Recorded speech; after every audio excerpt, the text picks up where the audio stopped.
সত্য সুন্দর।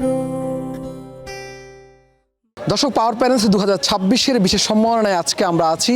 এই অনুষ্ঠানে আসলে অনেক অভিভাবক এবং শিশুরা এসেছে। সেই জায়গায় আজকে আমাদের সাথে একজন অভিভাবক আছে এবং তার সন্তান রয়েছে। আমরা তার সাথে কথা বলবো এবং তার জীবনের গল্প আসলে জানতে চাইবো। যে আপা, এই যে দেখছিলাম যে আসলে এত সুন্দর একটি আয়োজনে এসেছেন এবং আমরা দেখছিলাম যে বেশ মাশাআল্লাহ অনেক সুন্দর লাগছে তাকে।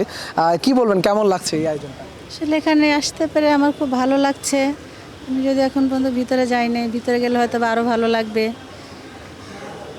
এই যে এইটিন নিউজের উদ্যোগে যে এত সুন্দর একটি আয়োজন, সেই উদ্যোগে যারা নিয়েছে তাদের উদ্দেশ্যে কি বলবেন? একই সাথে আপনার আসলে এই যে আজকে আসার আগ থেকে সে কি বলছিল? আসলে ও তো কোথাও যাওয়ার কথা শুনলে খুব খুশি থাকে, ও বেড়াতে খুব পছন্দ করে।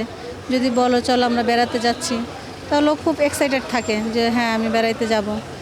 তো যখন এখানে আসার কথা শুনলো, ও তো ওরকম একটা বোঝে না যে আসলে অনুষ্ঠানটা কিসের বা কী নাম, এরকম ও বলতেও পারে না, বোঝে না। ওকে শুধু জাস্ট বলা হয়েছে আমরা বেড়াইতে যাব চলো, ও খুব খুশি।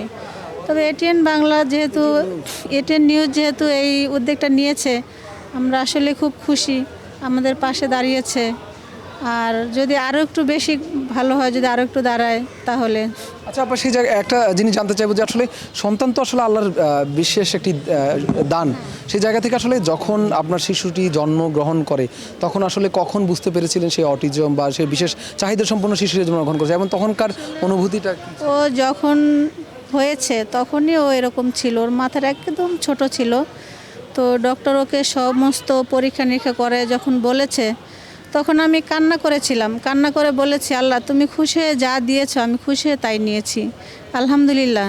তবে সামনে ওর ভবিষ্যৎটা তুমি ভালো করেই দিও, যেন ওই পৃথিবীতে কারো বোঝা না হয়ে থাকে। আপা, আরেকটা বিষয় জানতে চাইবো যে পরিবার থেকে আসলে আমরা দেখে থাকি যে আমাদের পারিপার্শ্বিক যে পরিস্থিতি বা আমাদের সমাজ বা পরিবার সেভাবে আসলে বিশেষ চাহিদা সম্পন্ন শিশুকে মানতে পারে। সেই জায়গাতে আপনার পরিবার কতটুকু সাপোর্ট দিচ্ছে এবং তারা আসলে কি বলেছে?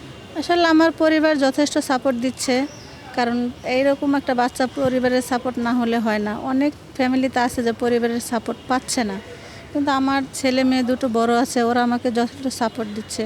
সাথে আমার মা আছে, আমার মা আমাকে অনেকটা সাপোর্ট দিচ্ছে, আলহামদুলিল্লাহ। আপা, এমন মনে হয়েছে কিনা যে যখন আপনি বলছেন যে পরিবার সাপোর্ট দিচ্ছে, সেই জায়গা থেকে মা তো আসলে মায়ের জায়গাটা অন্যরকম এবং মায়ের সাথেই সন্তানটা বেশি সবচেয়ে বেশি আসলে আরাম অনুভব করে। সেই জায়গা থেকে কখনো কি মনে হয়েছে যখন আমি থাকবো না আমার সন্তানের কি হবে, এই ধরনের? আসলে কথাটা প্রতিনিয়ত মনে হচ্ছে যে আসলে আমি যখন থাকবো না তখন আমার সন্তানের কি হবে।